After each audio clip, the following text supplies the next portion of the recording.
Narito na ang mga pinakamalalaking balita sa One North Central Luzon ngayong Lunes. Magkapatid na parehong menor de edad pinagsasaksak ng 17 anyos na binatilyo, isa ang patay.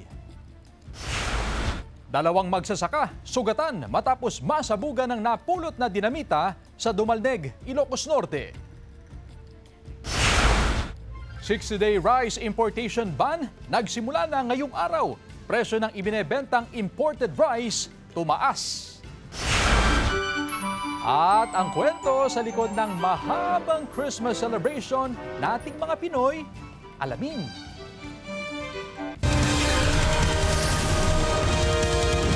Ito ang GMA Regional TV, One North Central Luzon. Magandang hapon, ako si Chris Zuniga. Mga kapuso, nagsimula na ang 60-day rice importation ban simula ngayong araw hanggang October 30, 2025. Kaya naman ang presyo ng ibinebentang imported rice sa Mangaldan Public Market tumaas ng 2 hanggang 3 piso ang kada kilo. Yan ang balitang tinutukan live ni Jasmine Gabriel Galban. Jasmine? Chris, sa kabila ng implementasyon ng import ban ngayong araw ay maraming supply ng imported na bigas na ibinibenta sa iba't ibang mga pamilihan sa probinsya ng Pangasinan. Epektibo na ang 60 araw na pagbabawal sa pag-aangkat ng mga regular at well-milled rice. Alinsunod sa Executive Order 93, epektibo ang rice importation ban hanggang October 30. Ayon kay Pangulong Bongbong Marcos, layon ng ban na ma-stabilize ang presyo ng bigas at para matulungan ang mga magsasaka na mabili ang kanilang palay sa tamang presyo. Posibleng mapaikli o mapalawig pa ang import ban depende sa magiging rekomendasyon ng Department of Trade and Industry, Department of Economy, Planning and Development at Department of Agriculture. Sa kabila ng ipinapatupad na import ban, marami pa ring supply ng imported rice na mabibili sa mga pamilihan. Ayon sa Samahang Industriya ng Agrikultura o SINAG, ito yung mga supply na naangkat noon pang nakarang mga buwan. Tsaka dapat hindi tumaas yun dahil wala naman pagkalaw dun sa international price. Sa Mangaldan Public Market, nanatiling sapat ang supply ng imported rice, pero bahagyang tumaas ang presyo nito. 2 piso hanggang 3 piso per kilo ang itinaas sa presyo na nasa 46 hanggang 49 pesos ang kada kilo ngayon. Sabi ng mga negosyante, bago pa ang import ban ay 2 beses nang tumaas ang presyo ng imported rice. 2 beses na. Twice na po. Wala namang paggalaw sa presyo ng local commercial rice na nasa 35 hanggang 45 pesos ang kada kilo. Posible pa itong bumaba kapag nagsimula ng anihan ng palay sa buwan ng Oktubre. Malaking halaga yung idadagdag mo doon ng bawas, maibibili mo sa ibang pangangailangan. Chris, dito naman sa Kalasyaw Public Market ay meron namang ibinibenta rin na imported na bigas. Pero ayon sa mga nakausap natin ng mga negosyante, possible daw na abutin lamang ng hanggang 1 month yung kanilang supply ng imported na bigas. Kagaya sa ibang mga bayan, Chris, ay tumaas din ang presyo ng imported na bigas. Nasa 49 hanggang 54 pesos kada kilo ang presyo ng ibinibentang imported na bigas dito nga sa pamilihan. Samantala, Chris, pagdating naman sa locally commercial rice o yung mga local commercial rice ay marami ring supply, lalo pa tuloy-tuloy din yung delivery ng bigas na mula sa Nueva Ecija at maging sa probinsya ng Cagayan. Chris? Maraming salamat, Jasmine Gabriel Galban. Beep, beep, beep, may nakaamba pong taas presyo sa ilang produktong petrolyo bukas. Batay sa anunsyo ng ilang kumpanya, piso ang dagdag sa kada litro ng diesel. 70 centavos naman ang taas presyo sa gasolina, habang ang kerosene may 70 centavos ding dagdag kada litro. Ikatlong magkakasunod na linggo na yan ng taas presyo sa gasolina. Ikalawa naman sa diesel at kerosene. Ayon sa DOE, posibleng nakakaapekto riyan ang pagbaba ng supply ng langis sa Amerika at nakaambang bagong taripa sa India. Samantala, taasigil sa liquefied petroleum gas o LPG naman ang sumalubong ngayong unang araw ng Burr month. May dagdag na 20 centavos kada kilo sa kanilang LPG ang Petron. Wala namang paggalaw sa presyo ng LPG products ng Solein. Ito ang unang taas presyo sa LPG pagkatapos ng 6 na sunod-sunod na buwang rollback. Wala pang anunsyo ang iba pang kumpanya ng LPG. Ayon naman sa Department of Energy, inaasahan na talaga ang pagtaas ng presyo ng LPG hanggang March 2026 dahil sa taglamig.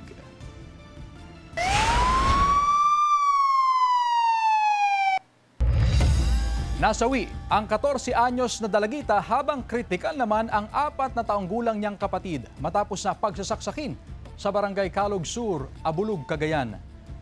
Wala umano sa kanilang bahay ang ina ng mga bata nang mangyari ang insidente at nakita niyang duguan ang kanyang mga anak sa bandang kusina ng kanilang bahay. Tadtad ng saksak sa iba't ibang bahagi ng katawan ang tinamo ng dalagitang biktima na ikinasawi nito. Naipila na rin ang kasong murder at frustrated murder sa 17 anyos na nanaksak sa magkapatid. Hanggang sa ngayon, patuloy pa ang investigasyon ng pulisya upang matukoy ang motibo sa krimen.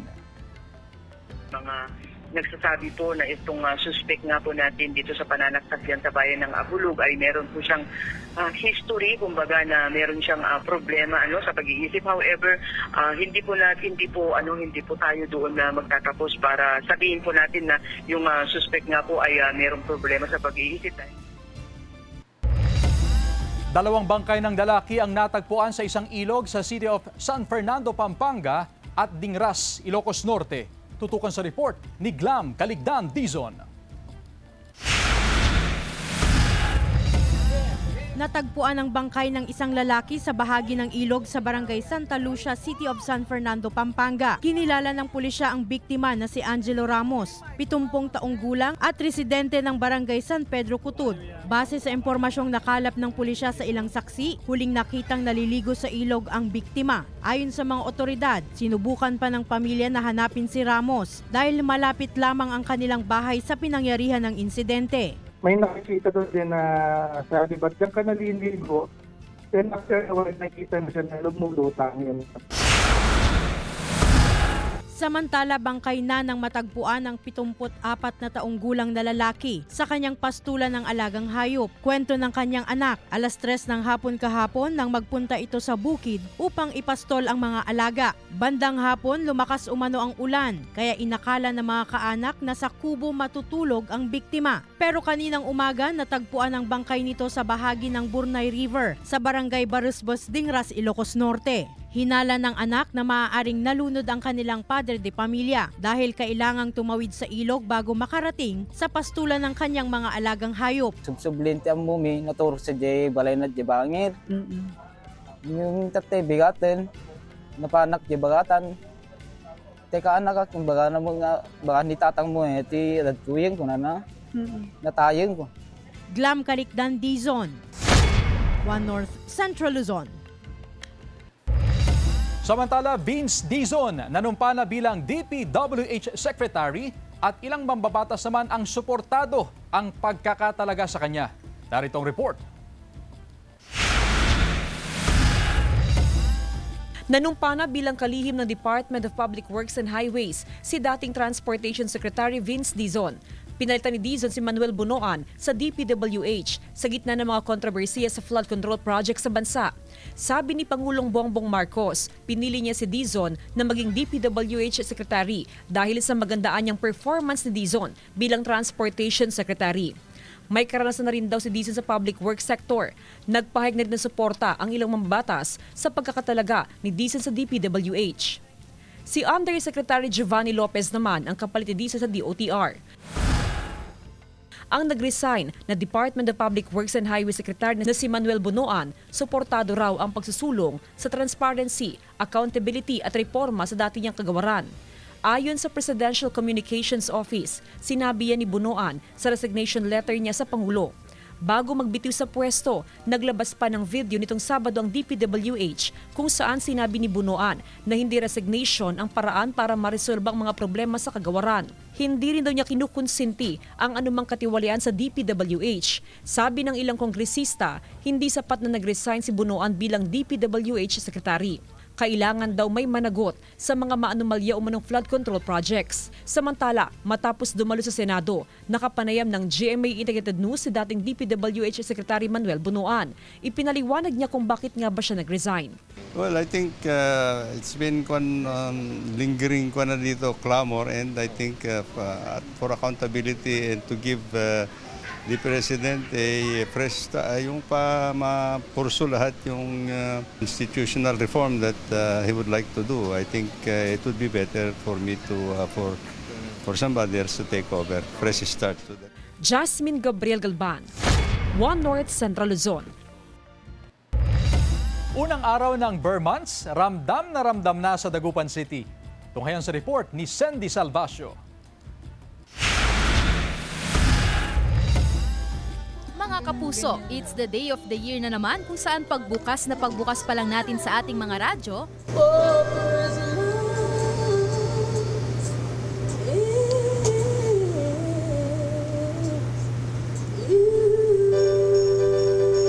ramdam na agad ang panahon ng Pasko. Dito sa downtown Dagupan City, September pa lang pero akala mo month of December na. Nagsimula na raw dumami ang mga namimili ng Christmas decorations ngayong Setyembre dahil mababa pa ang presyo.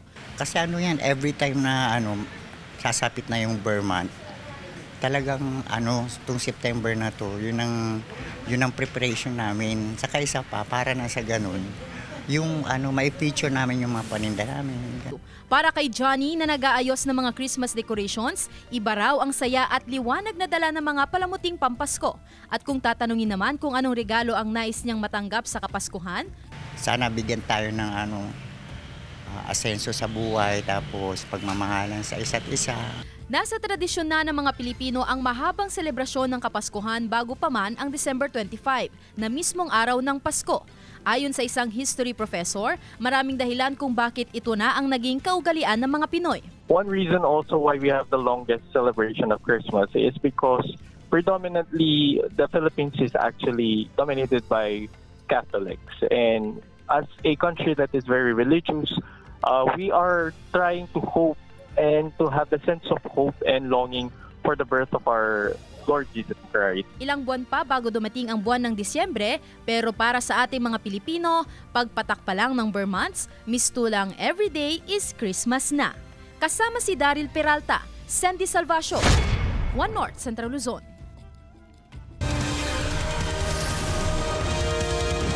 Ito ang GMA Regional TV, One North Central Luzon.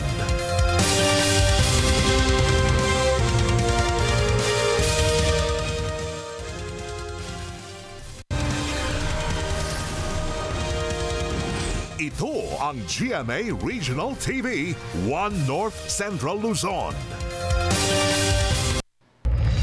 Naputulan ng kamay at daliri ang dalawang magsasaka matapos masabugan ng napulot nilang dinamita nitong Biyernes sa Bolo River sa Barangay Kibel, Dumalneg, Ilocos Norte. Sa investigasyon, nagpunta sa ilog ang dalawa para manguhan ng gulay na pako at dito nakita ang dinamita. Pinulot umano ng isa sa mga magsasaka ang dinamita at aksidenteng nahawakan ng fuse at dito na sumabog. Sa lakas ng pagsabog, nagtamo ng sugat sa iba't ibang bahagi ng katawan ng dalawa. Nasa ligtas ng kalagayan ang dalawa, nakasalukuyang nasa ospital. Sa ngayon, inaalam pa kung sino ang naglagay ng dinamita sa lugar. Ang dinamita ay gawa sa ammonium with fuel oil na ginagamit umano sa illegal fishing. Samantala, isinara ang kalsadang yan sa Mayoyaw, Ifugao kasunod ng pagguho ng lupa. Hindi mo na pinapadaanan ang National Road mula sa Banawe, Mayoyaw papuntang Aguinaldo at Sitio Aywigan sa Barangay Bato, Alatbang. Pinapayuhan ng mga motorista na dumaan sa alternatibong ruta. Ayon sa Pag-asa, ang pag-ulan sa ilang bahagi ng bansa ay dulot ng low pressure area, hanging habagat at localized thunderstorms. Cottage owners, lugi raw sa pagpasok ng Setyembre dahil sa walang tigil na pag-ulan bunsod ng habagat at localized thunderstorms. Narito ang report. Matumal na kalakalan ang idinadaing ng ilang cottage owners sa Tondaligan Beach Park sa Dagupan City ngayong unang araw ng Setyembre. Hindi katulad ng dati, dapat pagpatak daw ng September 1, nagsisimula ng dumami ang namamasyal sa baybayin at nagrerenta ng mga cottage. Pero ngayon, tila lugi sila dahil sa pag-uulan nitong mga nakaraan. Meron ding konti-konti ma'am pag ganito. Ngayon kasi medyo may habagat tayo na siyempre alam niyo naman mga customer medyo mag-iipon. Tapos na natin nabagyo kasi. Ang ilan sa mga cottage owners abala na sa pag-aayos at pagpapatibay ng kani-kanilang mga pwesto bilang paghahanda sa mga parating na bagyo. Kapag po kami ng pawid, madam, para hindi mabasa yung mga customer, pinapaganda po namin. Ayon sa Pag-asa, may binabantayan silang sama ng panahon malapit sa probinsya ng Camarines Norte. Meron pa tayong binabantayan na isang event, weather event, gaya ng low pressure area. At ito ay nasa Camarines Norte. So asahan natin ito, hindi naman na maglalandfall, kundi tataas siya pa northward. Dagdag pa ng Pag-asa, ang nararanasang pag-ulan ay bunsod din daw ng nararanasang short-lived La Nina. At kung mananatili pa ring above normal ang rainfall sa bansa, maaari raw maranasan ang La Nina hanggang Enero sa susunod na taon. Gayunpaman, asahan daw ang malamig na simoy ng hangin sa darating na ikatlong linggo ng Oktubre dahil sa pagpasok ng Northeast Monsoon o Amihan. Kasama si Daryl Peralta, Sandy Salvacio, One North Central Luzon.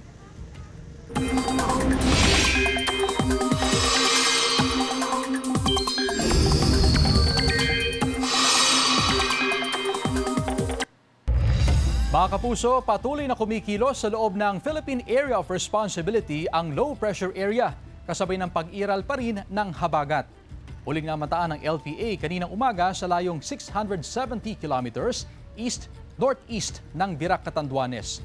Ayon sa Pag-asa, nananatiling mababa ang tsansa nitong maging bagyo sa mga susunod na oras, pero magpapaulan ito sa ilang bahagi ng bansa. Dahil sa LPA, tuloy-tuloy rin ang ihip ng habagat. Ang dalawang weather systems ang magdudulot pa rin ng pag-ulan sa ilang lugar.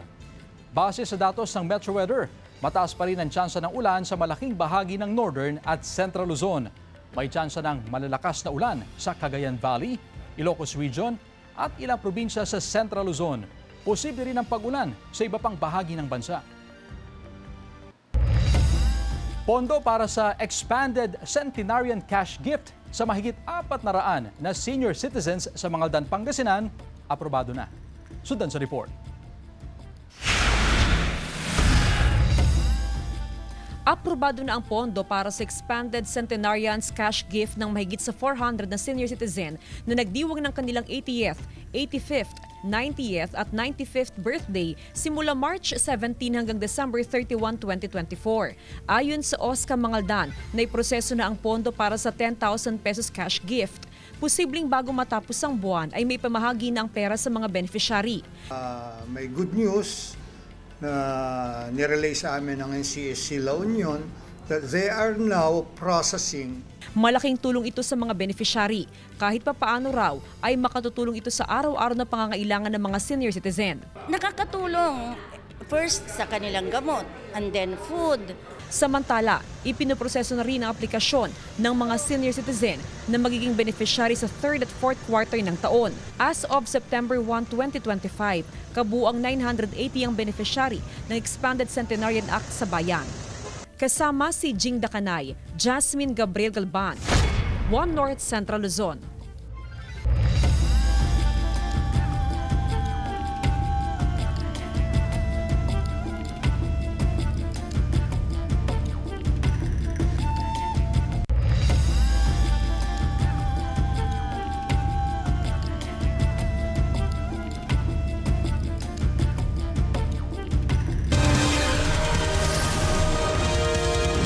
Ito ang GMA Regional TV, One North Central Luzon.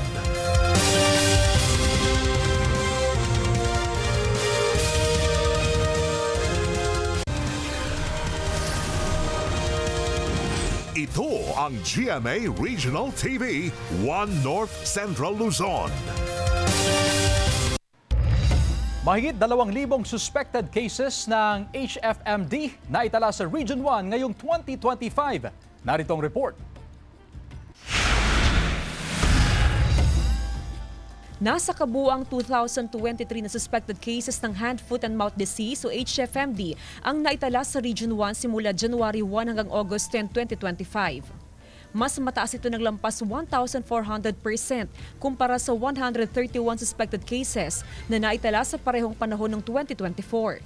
Sa datos ng Center for Health Development o CHD1, karamihan sa tinamaan ng sakit ay mga estudyante mula sa elementary at high school dahilan na naging mas mabilis ang hawaan o transmisyon.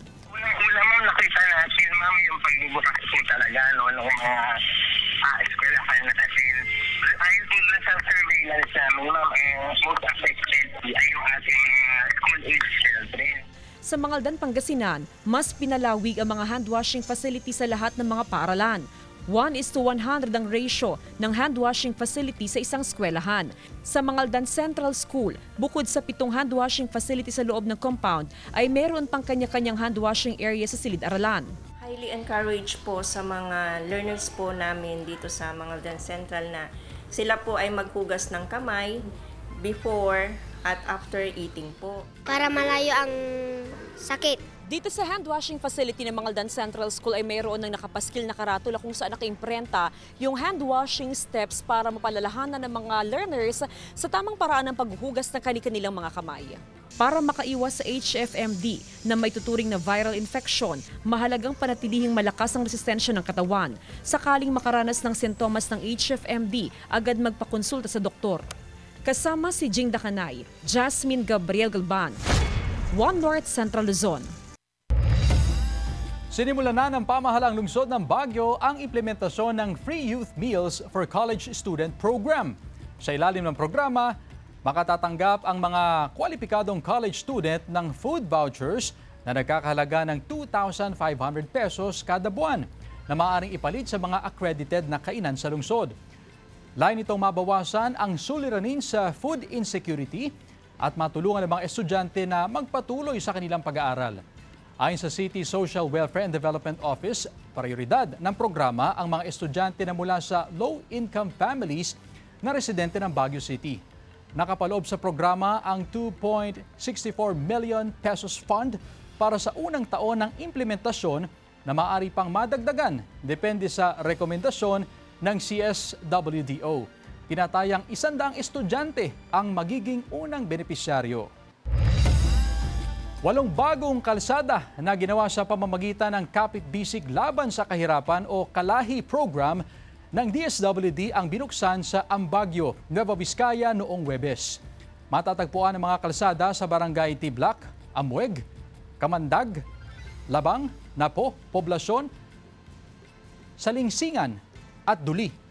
Ayon sa DSWD, layo ng proyekto na maabot ang mga malalayong lugar at maihatid ang mga serbisyo ng gobyerno na makabubuti sa buhay ng mga residente. Mahigit sa 3,000 na households kabilang na ang mga batang mag-aaral ang makikinabang sa konkretong kalsada. Sa pamamagitan din ito, mapapabuti ang edukasyon, kalusugan at kabuhayan ng mga residente. Nagkabanggaan ang isang pick-up at isang tinatawag na center car sa Gataran, Cagayan. 13 tao ang sugatan sa banggaan sa Barangay Lapogan. Kabilang dyan ang driver ng center car at ang kanyang 12 pasahero na pawang mga estudyante. Ginagamit bilang pampublikong transportasyon doon ang tinatawag nilang center car o motorsiklo na may katawan na parang pampasaherong jeep. Nabigyan naman ng paunang lunas ang mga biktima ng mga rumespondeng rescuer. Patuloy pa ang investigasyon sa insidente at pag-uusap ng mga sangkot. Oplan Palit Basura Program, solusyon umano upang maibsan ang pagdami ng basura. Sundan sa report.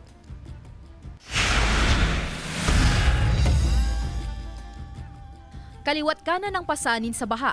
Kadalasan, mga itinatapon na plastik kung saan-saan ang itinuturong dahilan, lalo na pag bumabara sa mga estero. Sa bayan ng Alakapan sa Cagayan, umaga pa lang, ito ang eksena.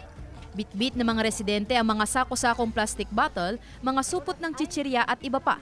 Hindi para itapon kundi ipapalit sa bigas at ilang grocery items. Ito ang Oplan Palit Basura na programa ng lokal na pamahalaan.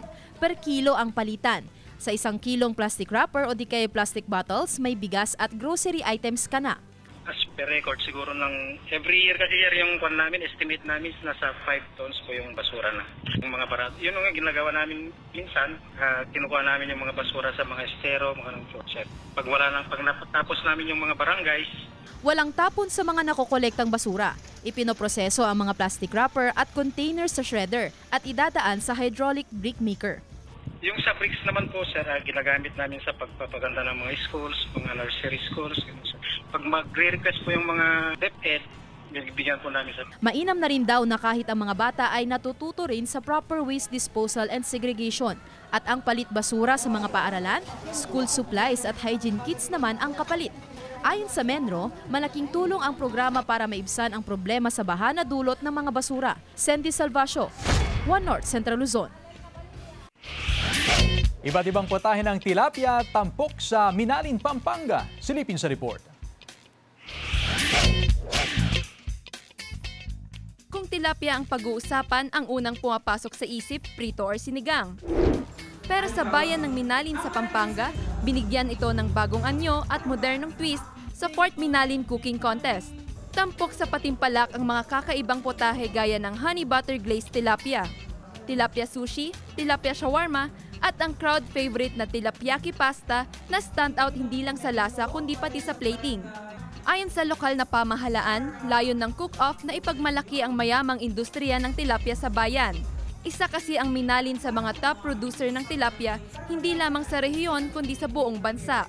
Kaya't hamon sa mga kalahok kung paano gagawing bida ang isda sa kanilang mga putahe. Yung industriya ng pagtitilapia dito, hindi man nabawasan kasi we are producing about 50 to 80 tons a day sa harvest namin. So we are the ones supplying Metro Manila at yung mga karating pa nating mga bayan. Hindi rin nagpahuli ang iba pang entries tulad ng tilapia quesadilla with guacamole, tilapia tacos with avocado cream, at ang tilapia the golden catch na tinanghal na kampiyon sa kompetisyon. Pero importante, yung dominant Kapampangan taste or flavor ay nandoon. Well, that is a welcome development. Ibig sabihin, we do not stop from learning, di ba? And we are adapting. Meron tayong fusion with other dishes. Na maganda naman. Joel Fernandez, One North Central Luzon. Samantala, mapapanood niyo po ang episode na ito at iba pang pinakahuling lokal na balita sa official website ng GMA Regional TV, www.gmaregionaltv.com. Pwede rin kayo bumisita sa aming official YouTube channel, GMA Regional TV, at i-click ang subscribe button para sa pinaka-mainit na balita mula sa mga rehiyon. Nais din namin pasalamatan ang mga kapuso sa Hilaga at Gitnang Luzon, maging ang mga kapuso natin abroad. Dahil sa GMA Regional TV, local news matters. At yan ang mga pinakamalaki at pinakahuling balita sa Hilaga at Gitnang Luzon. Maraming salamat sa pagsama sa amin pati na ang mga kapuso sa ibang bansa na tumutok sa mga balita sa rehiyon. Ako po si Chris Zuniga. Kami, ang GMA Regional TV, One North Central Luzon, buong puwersa para sa mas malaking misyon at mas malawak na pagdilingkod sa bayan.